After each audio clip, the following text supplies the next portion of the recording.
बच्चों, आज हम पढ़ेंगे एमपी बोर्ड का क्लास 9th के इंग्लिश सब्जेक्ट के ब्रिज कोर्स की यूनिट 8 की एक्टिविटी 7 जो कि आपकी बुक के पेज नंबर 63 पर है ना बच्चों। 63 पेज नंबर पर जो एक्टिविटी 7 और 8 है उसे आज हम पढ़ेंगे। और इसी तरह के और वीडियो देखने के लिए आप हमारे चैनल को सब्सक्राइब कीजिए, जिससे कि वीडियो की नोटिफिकेशन तुरंत आपको मिल जाए। तो चलो बच्चों शुरू करते हैं activity 7। Complete the following sentences about future events using the correct forms of the verb given in brackets. An example has been done for you. तो complete the following sentence, जो हमें नीचे सेंटेंस दे रखे बच्चे 5 सेंटेंस हमें दे रखे हैं, इन्हें कंप्लीट करना है, पूरा करना है। About future event, future event, future मतलब भविष्य है ना। फ्यूचर का अर्थ होता है बच्चों भविष्य में जो इवेंट होने वाले हैं उसके बारे में है ना।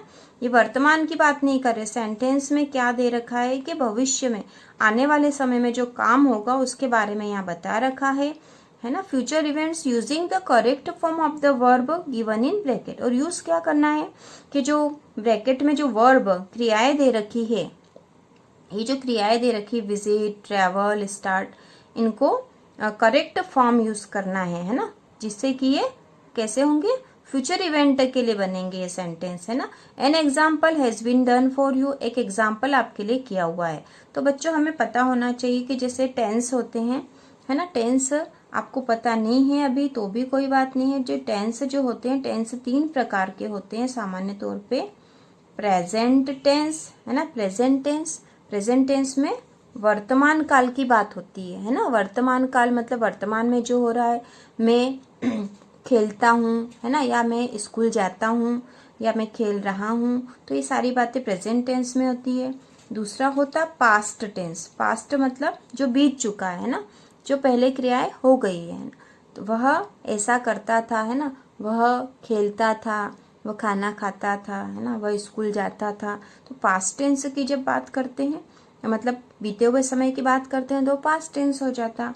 और तीसरा एक और होता फ्यूचर। फ्यूचर टेंस जो होता है वो भविष्य काल के लिए यूज होता है। जैसे हम हिंदी में प्रयोग करते हैं कि मैं स्कूल जाऊंगा है ना, मैं स्कूल जाऊंगा। जब हम ये बोलेंगे तो हम बोलेंगे कि फ्यूचर की बात हो रही है, वो अभी थोड़ी ना जा रहा, वो जाएगा आने वाले समय में। तो हम बोल देंगे कि तो भविष्य काल की बात है ना।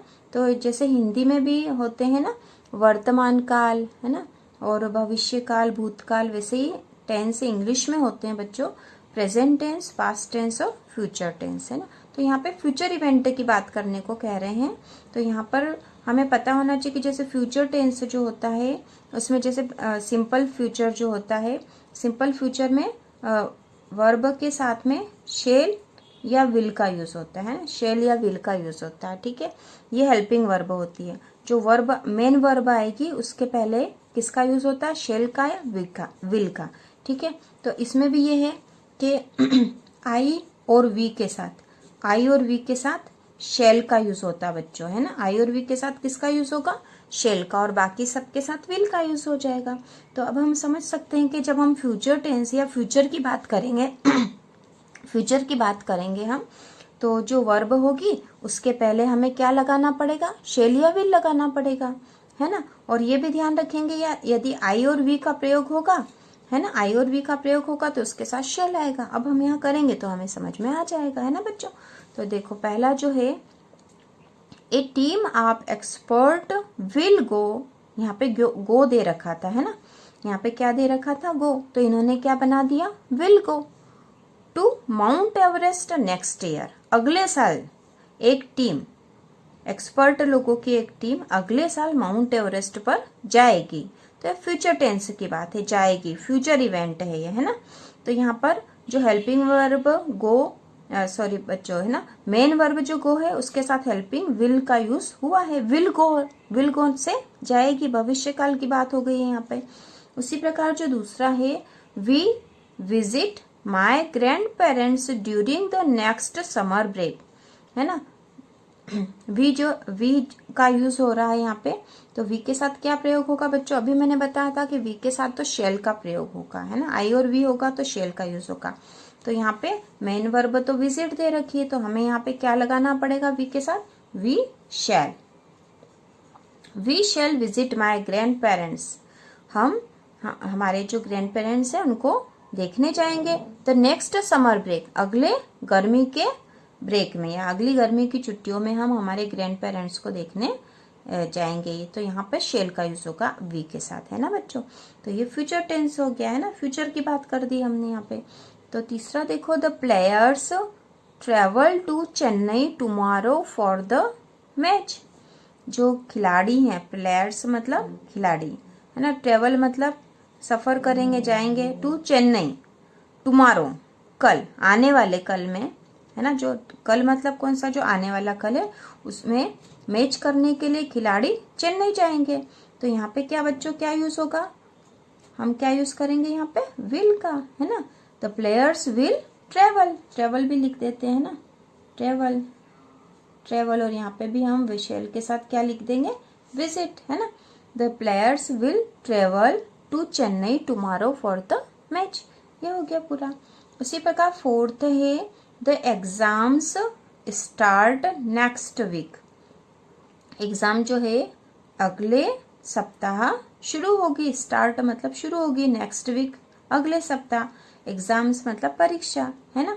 द एग्जाम्स, तो क्या आएगा बच्चों, यहाँ पे हम क्या लगा देंगे, विल, है ना, will start, the exams will start next week, ठीक है, एग्जाम्स जो है अगले सप्ताह शुरू होगी। उसी प्रकार फिफ्थ वाला है, we keep our school clean. तो यहाँ पे आपको पता ही है कि वी है ना, वी के साथ हम शेल का यूज करेंगे, और हमें अवर स्कूल, हमारी स्कूल साफ रखनी चाहिए, ठीक है। विल कीप यहाँ पे रखनी चाहिए नहीं बोलेंगे, है ना बच्चों। जब हम फ्यूचर की बात करेंगे तो हम क्या बोलेंगे, हम हमारी स्कूल साफ रखेंगे, है ना। वी विल, रखेंगे, भविष्य में करेंगे ऐसा, है ना, we will keep our school clean, ठीक है। तो यहाँ पर फ्यूचर टेंस, फ्यूचर का जब यूज होगा या फ्यूचर टेंस का यूज होगा बच्चों, तो मेन वर्ब में कोई चेंज नहीं होता। मेन वर्ब तो वैसे की वैसे ही आती, जैसे यहाँ पे गो, विजिट, ट्रेवल, इसमें हमने कोई चेंज नहीं करा, लेकिन इसके साथ हेल्पिंग वर्ब आएगी शेल या विल, ठीक है। तो शेल और विल वर्ब के आगे लगा देंगे, तो वो जो टेंस होगा वो फ्यूचर का बन जाएगा, है ना, फ्यूचर की बात हो जाएगी वहाँ पे।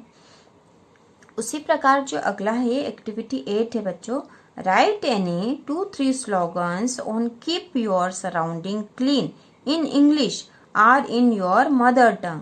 तो राइट एनी 2-3 स्लोगन, 2 या 3 नारे लिखने हैं आपको, है ना। स्लोगन्स मीन्स नारे, नारे जो आपने कहीं पे पढ़े भी होंगे ना, साफ सफाई के बारे में नारे तो बहुत लगते हैं आजकल। On keep your surrounding clean, है ना, हमारा जो सराउंडिंग आसपास जो है उसको साफ रखने के लिए, इन इंग्लिश, या तो अंग्रेजी में लिखने हैं आपको, or in your mother tongue, या फिर आपकी मातृभाषा में, आप दोनों में ही लिख सकते हैं, या तो इंग्लिश में लिख दो या फिर मदर टंग में। मदर टंग मतलब मातृभाषा में। तो यहाँ पे किसके बारे में लिखने अपने को नारे, किसके बारे में लिखने बच्चों, इस पे, keep your surrounding clean, keep your surrounding clean, है ना। तो यहाँ पे आपको नारे लिखने बच्चों, लिख दो। सोचो क्या लिख सकते हो आप, बताओ, है ना, आप कमेंट करके बताओ क्या नारे लिखे आप लोगों ने, ठीक है बच्चों। तो क्या है, याद करो, क्लीन इंडिया वाला, देखो, CLE, clean India, healthy India, ठीक है, क्लीन इंडिया, हेल्थी इंडिया। देखो मैंने एक लिखने की कोशिश करी है ना बच्चों, अब आप लिखो, है ना, आप लिख दो कोई से नारे। स्वच्छ रहो, स्वस्थ रहो, है ना, हिंदी में भी लिख सकते हो, या तो आप इंग्लिश में लिख सकते हो या फिर हिंदी में भी लिख सकते हो, आप खुद नारे लिखना है ना बच्चों, ठीक है।